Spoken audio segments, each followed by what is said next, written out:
So I'm going to be discussing thermoregulation in emperor penguins. So kind of starting out, emperor penguins are a lot like us in that we're both endotherms. They actually have a higher average body temperature than us at 100.4 degrees Fahrenheit, but they tend to live in very frigid and harsh conditions. They live in Antarctica and its surrounding waters, and the wind chills here can reach negative 76 degrees Fahrenheit, and then the winds can get up to 200 kilometers an hour. And then the waters in which they hunt surrounding the Antarctic Circle are anywhere from 28.4 to 35.6 degrees Fahrenheit, and they spend a lot of time here hunting. So this kind of begs the question, how do they maintain homeostasis and thermoregulate? So some of the structural adaptations that they've developed to come up with ideas to maintain body heat is that they actually have relatively small bills and flippers, even though they're the largest of the 18 species of penguins. So this allows them to conserve heat loss. And then they also have complex nasal chambers that allow them to recover up to 80% of the heat that they will lose when they exhale. And then they have a layer of fat that insulates them when they are hunting in the water, and it keeps them operational at up to 25.8 degrees Fahrenheit, which is the temperature at which ocean water freezes. So obviously they wouldn't have to be operational hunting at a lower temperature than that. Because they'll be solid. Yeah. Some other adaptations that they have is that they actually have the ability to reduce heat loss in some of their extremities. So at low temperatures and when they're hunting in the ocean, they can reduce their blood flow to their flippers and their feet, and this kind of minimizes their heat loss. So they actually use a form of countercurrent heat exchange here. And they also have the ability to stand like a tripod and hold their toes up and stabilize themselves with their tail feathers. And this reduces the surface area contact with the ice and the snow. So the tail feathers also have no blood flow, so there's no heat loss through this process. And they also have special fats present in their feet that further insulate them and help prevent heat loss.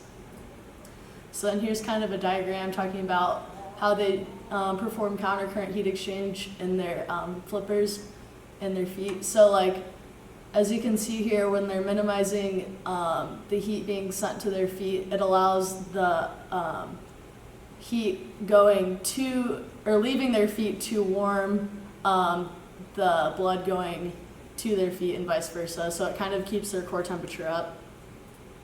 And then this is an example of the tripod stance. So as you can see, the penguin is resting on his rear tail feathers, which again have no blood flow, so there's no heat loss here.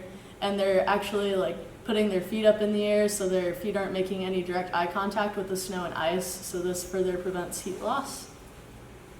They have a unique set of feathers and plumage. As you can see, there's lots of interlocking layers right here.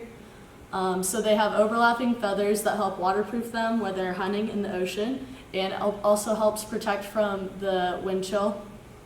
When they're hunting in the ocean, they have air pockets that form in their down layer, and this helps provide them with a further thermal insulation layer.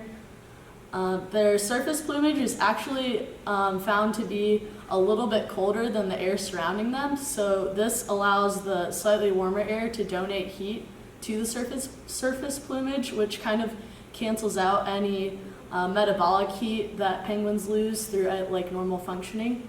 So this kind of just helps maintain their body temperature again. And then they have dark plumage, which obviously this attracts sunlight when the sun is out and helps keep them warmer. Another really commonly known fact is that penguins tend to huddle in large groups when they're faced with large winter storms. So they huddle in large masses to reduce the surface area being exposed to the wind. But it was actually recently found that they don't actually touch each other. They stand very close to each other, but if they touch each other, this compresses their feathers and reduces the insulatory factor that they produce. So they just stand really close but don't quite touch.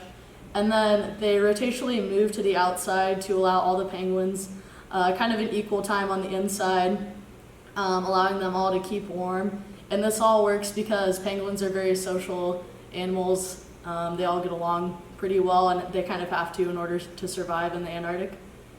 And these are my sources. Yeah, because if you didn't get along with your mates there, you'd be on the outside all the time, probably. Yeah. That would be fun.